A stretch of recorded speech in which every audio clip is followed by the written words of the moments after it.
Tommy, என்ன இப்படி உட்காந்துருக்கீங்க? என்ன கதை? போட்ட சிக்கனு வேலையை காட்டுது. அவ்வளோதான், செட் ஆகிட்டா.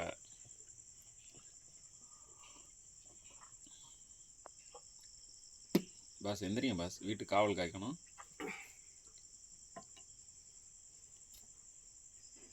ஏய் எந்திரி எந்திரி, தலையை தூக்கு. தூக்க முடியா?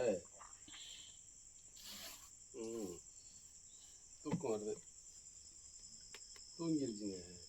அதான் தூங்கிருச்சு. டாமி, ஏய் அப்படிலாம் தூங்கக்கூடாது.